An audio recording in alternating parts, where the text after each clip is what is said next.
Hello and welcome to the Hibs Observer post-match debrief here on Groundhog Day at Eastern Road, where Hibs are denied at the very end. Once again this season finishes Hibs 1, Dundee United 1. Here with Patrick McPartlin to just give you an instant reaction to a controversial ending to the game here. Hibs 1-0 up heading into the closing stages. And I think it's probably safe to say probably the best all-round league performance of the season so far, up until that point, at which stage they conceded a late penalty. Nikola Kukarevich, I think, was penalised for a contact in the box with the Dundee United player. Sam Dalby scores the penalty to cancel out Lewis Miller's opener for Hibs. Hibs absolutely furious at the end with referee Colin Stephen. There was a long VAR check before the referee was called over to the monitor, and when that happens, it still feels a wee bit inevitable.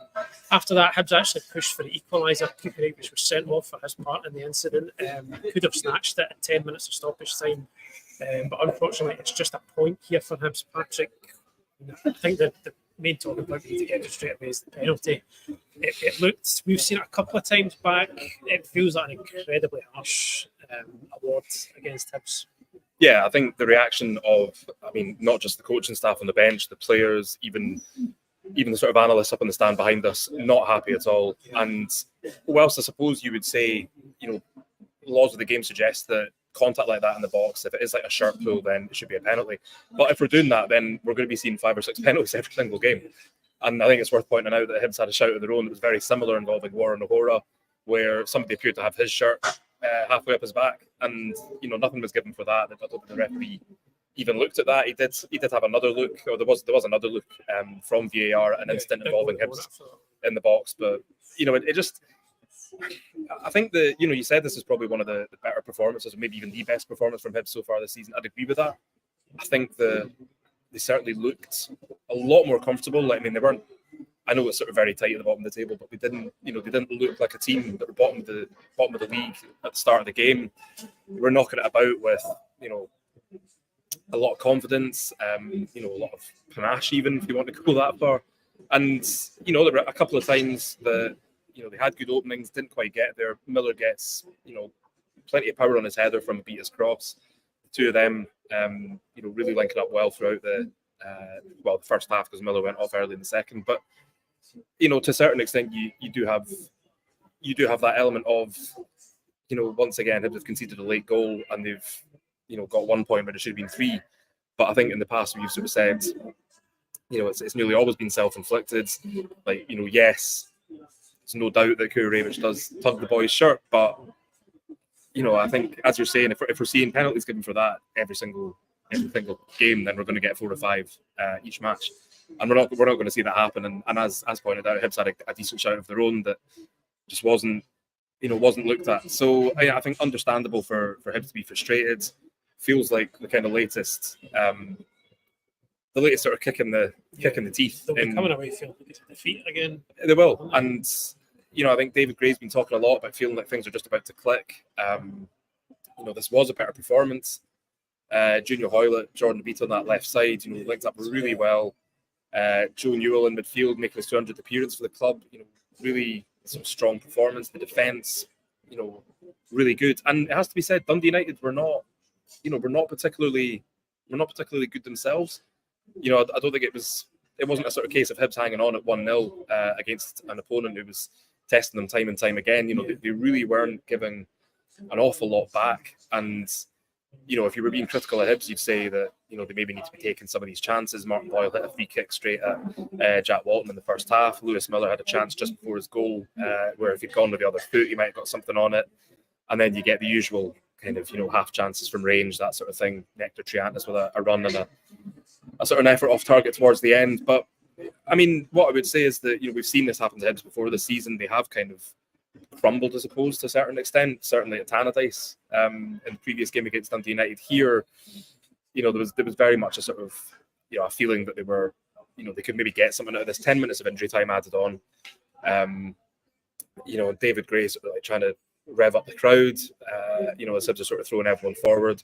Made attacking substitutions. He's bringing on Eli Yuan, brings on Nicky Cadden, brings on Rudy Bolotnikov, and sort of vain hope of getting something from this. So I mean, I suppose the big sort of thing now is whether Hibs can sort of use this to their advantage, whether they can, sort of almost take a grievance from it, if you like, and go into next weekend's game against St Mirren and, sort of, actually get that 3 points that, they were very close to getting today. Obviously, a big issue will be, who's going to start up front, because if Mikola Kurevic is suspended, if Dwight Gale's still, struggling with that hamstring, then, is looking a little bit light. And when you consider that, I think that's just the 10th league goal Hibs have scored, this campaign, it's starting to look a little bit light up front, with Kieran Bowie still to come back. So, that's another headache for David Gray that he probably could have done without. Yeah, I think just to touch on what you said there about what happens now, I think the reaction to this can go one of two ways. You can allude to the Hibs either use it as fuel, maybe try and go and take the frustration out on St Mirren, another home game next week, another a good chance to get 3 points on the board. I think we've maybe touched on this a few times before. It's like the kind of sheer number of these sort of late kicks in the teeth, punches to the gut, whatever you want to call it. You would think by the law of averages, like sooner or later it's going to stop. Yeah, you think sooner or later it's going to stop, but sometimes the concern is like, at what point does these consistent psychological blows kind of overtake any sort of potential to keep increasing performances? At what point do you get so demoralised that the improvement in performances starts to tail off as a result of that as well? So it could go one of two ways. Either really, you feel like you're kind of, sometimes you're analysing two different games with Hibs this season. It was the same at Tannadice where for 85 minutes, didn't do an awful lot wrong in the game, probably deserved to win it, and then you've got this 15 minutes of madness that followed it. It's kind of same again here today. Like, largely good performance, should have scored more goals. I think that is the lesson that's maybe going to come back. Maybe that is the kind of lesson to take away from this, really. When you're on top, you need to make it count that bit more. But it's hard to analyse, I think, really, because it is a better performance, and we're not just saying that to try and put a positive spin on things for the sake of it. It was better. Yeah, but I think at the end of the day, it does end up counting for a little if you can't keep the ball out at the other end. But with the caveat that I'll put that on that today is it's a very harsh decision that's gone against Hibs. I mean, Dundee United did have a bit of a go towards the end, and you maybe could feel the anxiety a wee bit. Hibs maybe dropping a wee bit further back. You could certainly feel it in the crowd. That's understandable. But it's a harsh one that Hibs have been done by today. I don't think there's any getting away for that. And I think the kind of task for David Gray and his coaching staff will be to try and have to pick them up again, because it can get frustrating, it must get incredibly frustrating if you feel that you're putting in work to improve your performances, and you keep on getting punched in the gut like this. And I know sometimes they've been the masters of their own downfall and they've only themselves to blame. I think it's probably a bit harsh to say that today, even if the outcome yet again is the same. Yeah, and I mean there was plenty of effort there. There was plenty of desire today. I think Junior Hoylett himself, like a really good kind of individual performance.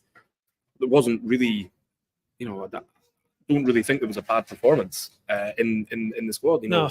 Joe Bursik was coming and taking what few crosses that Dundee United did put into the box. The midfield, Kwon back in there, so you had Nectar Triantis, Kwon, and Joe Newell. Worked really well as a trio. Absolutely won the midfield battle throughout. It's just that. I suppose it's just that.